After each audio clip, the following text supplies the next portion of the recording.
Well, hello there, my friends. Welcome to another episode of the Subscription Web Design Podcast. Scaling. It's a hot topic. It's something that I think everybody needs to consider for a variety of reasons. And it can be tricky to do this in a subscription web design context. Now, I do want to help you with this, and I have compiled a couple resources on my subscription web design Substack, which this episode is brought to you by. It's totally free, by the way. It's a blog that I update every so often. Sometimes, I try to get in there every 2 weeks or at least once a month. But it is a resource devoted to a deeper dive than we can necessarily go in a podcast, and something that I think you will find useful. So if you're not subscribed to the Substack, go to subscriptionwebdesign.substack.com and you can get subscribed there for free. And there's some resources there about how to actually build a runway for your subscription web design business and how to start looking at scaling it. Now, in this episode, what my goal is to just talk about the magic of scale, talk about what it can help you accomplish, why you should consider doing it, what it's meant for me, and maybe even the concept of just doing what's right for you, and maybe scaling isn't right for you. And I understand that, and we're going to talk about that. So for me, the question really comes down to, what is it that you want from your business? Okay? What do you want your business to do for you? This is an important question and something for you to think through very carefully. The reason why is because I've met so many people who got into their business only to end up working for a boss far more complicated and insane than any boss they've ever had in the past. A lot of people get into a business like this so that they can have control over their time, so that they can fire their boss, so that their way goes. But oftentimes, what they end up doing is working themselves to death because they haven't zoomed out and thought about what they want their business to be able to do for them. Now, I'm extremely passionate about this topic because it makes a huge difference as to even what your daily life looks like. I was thinking about it today. Right now, the brakes on my van are in rough shape, and I'm going to need to get a brake job. And I thought, man, another thing, right? Another thing to have to go take time out of the schedule and deal with. And, we've all been there, right? I mean, I know you guys listening to this have felt that struggle. And maybe you're employed right now full-time somewhere and feeling that struggle even more. And that's what I got to thinking about. I remember when I was working full-time, how much harder it was just to get little things like that squared away, just to have a brake job done on the car. Now, I will admit I was in a fortunate situation when I was working full-time. I had two things going for me. Number one, I worked at the same place that my mom worked, and so she always had a car there as well. So if for some reason pickups or drop-offs needed to happen, that was pretty easy to work out. Also, right across, it was basically in the same parking lot that where I worked, there was an Exxon station that did lots of work on cars. And so you could get your brakes taken care of, your air conditioner, checked, your check engine light checked. And so I was fortunate in that scenario, but most don't have that.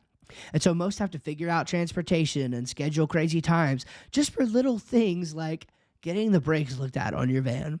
And it made me think, how blessed I am and fortunate I am to be in a situation where if I need to break away and get the brakes taken care of so that our family is safe while we're driving, I can do that. Now, is that something that requires you to scale your business, right? To have that sort of freedom?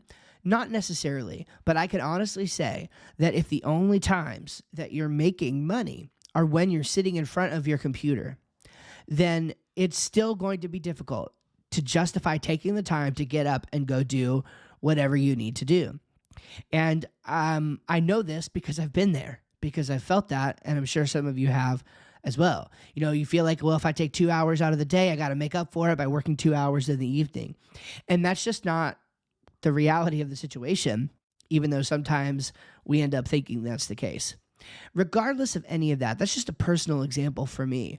But when you scale, it needs to be because that's what you want the business to provide for you, is that freedom or that flexibility, or maybe even more, financially. That's totally fine. Maybe you want to be able to give more, or frankly, be able to put your family in a little bit nicer home or a little bit nicer car.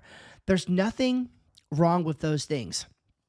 But until you can grow the business beyond you, your income will always ultimately be determined by the time that you spend sitting in front of a computer monitor.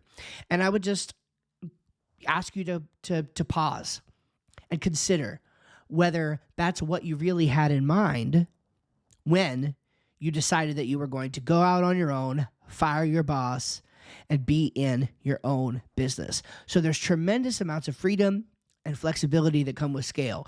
Look, there's also tremendous amounts of headache and pressure and stress that come with scale, because now you also have to learn how to manage people. This is something that I was really worried about. And I will say this, it's a lot more fun to manage people, and not even to manage them. That's not even what I want to say. It's to help grow and develop them, and to see a whole team of people buying into ideas and thoughts about changing the world even, and being in business, to have them buy into some of those same ideas and work together with you to help create that in the world. It's a magical thing. It's a super cool experience. And it's one of my favorite things about having made the decision to scale in the first place. So while there is increased pressure, there is increased stress, there's also increased gratitude and love and flexibility and freedom and financial ability. And all of those things working together is pretty amazing. Now, once again, I do believe you should scale in a way that is reasonable. The worst thing you can do is try to scale too fast or too soon. Now, I say that with the caveat that I actually do think most people should try scaling at least minimally sooner than you might think. And I will explain that in a later podcast episode.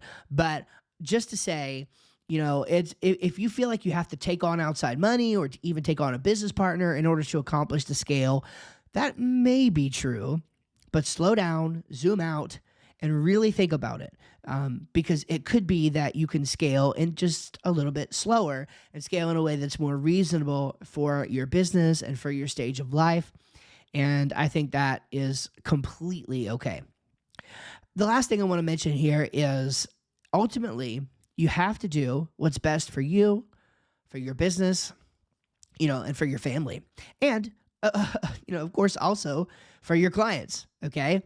If scaling would harm your relationships, then don't do it. Although, again, I have seen people who thought scaling would harm their relationship, and it actually didn't. In my case, scaling helped my client relationships. And you might wonder how that's possible. Well, I'll tell you. For me, I was letting things fall through the cracks because I was so overwhelmed with work that had to be done. And what I found was that it was nearly impossible to find the time to run the business and work on the business because I was doing so much of the technician work inside of the business. And that caused communication gaps, that caused things to start falling through the cracks. I started spending less time honing my craft as a designer, and I was spending less time even exploring those things because I wasn't interested in them any longer. Okay. And when that starts happening, one of the best things that you can do is install someone in your business who is great at keeping up that communication. And now, when I do have conversations with my clients, they're higher level, they're much more meaningful, and they're not concerned with details getting lost or falling through the cracks. It's about making a measurable difference in their business, and that's what it's all about. All right. that's all for this week's episode. I hope that you enjoy it. I hope that it's something that you think you can carry with you into this week. I'm doing my best to keep these episodes around the 10-minute mark so that they remain valuable for you, but don't overwhelm you with too much at one time. I hope that's all right. I hope you're finding it useful. Don't forget, go to subscriptionwebdesign.substack.com to get subscribed to the free Substack newsletter there, where I'm going in depth on some of these topics to help you craft a subscription web design business that you love. You guys take care, and we'll see you in the next one.